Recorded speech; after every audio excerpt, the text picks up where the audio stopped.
So how do you ask for the sale? You've sat with a customer, you think that they might be ready to buy, but you're not quite sure. So how can you take them to the next step? Well, traditionally this is called closing. So I'm going to teach you some closing techniques. The first one is called a trial close, and it's a great way to find out if the customer is genuinely interested or not. And it's very simple. You will say something to them like, "How does that sound? Is that of interest to you?"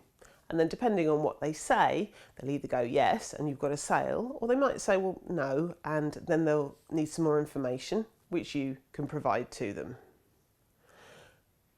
Another way of closing is called the direct close. Some people don't like the direct close because it's exactly what it says. It's very straightforward and it can feel a bit hard, and there is a risk that you're going to get a no, but of course there's also a risk that you're going to get a yes. So what's a direct close? Well, it's simple. You ask for the order. Would you like to go ahead?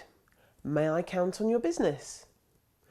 If they do say yes, fantastic. If they say no, find out why, try and address it, and then of course you can ask another close in another way. Now, another way of closing, which I find is very popular because it's much softer than the direct close, is the alternative close. And it's very simple. You just give them a couple of options. Would you like the red one or the blue one? Do you want the large size or the medium? Do you want delivery Tuesday or Wednesday? And that way you take the pressure off them saying, yes, I'm going to go ahead, by just giving them a couple of options. But here's a tip. Don't use more than two because it can be confusing for customers. Now, another type of close is called the conditional close. This is great for customers who perhaps are having trouble deciding, or perhaps they're saying, give me another option, or have you got this, or have you got that? And perhaps you feel like you're spending a lot of time with them and they're not making their mind up.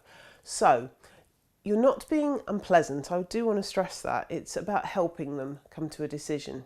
So if they're making a fuss about a particular thing, you can help them with a conditional close. And a conditional close always starts with, if I could. For example, if I could get you a delivery by the end of business tomorrow, will you go ahead? If I have a red one in the warehouse, will you buy it today? And it ties them down and it gets them to focus. Well, actually, yes, I do want a red one. Okay, yes, I'll go ahead. So conditional close can be very useful. Now, there is another sort of close which can be really useful if you have done everything within your power to get the sale and it's not gone ahead. And it's called the Columbo Close. And if you've ever watched Columbo, I think you know what's coming.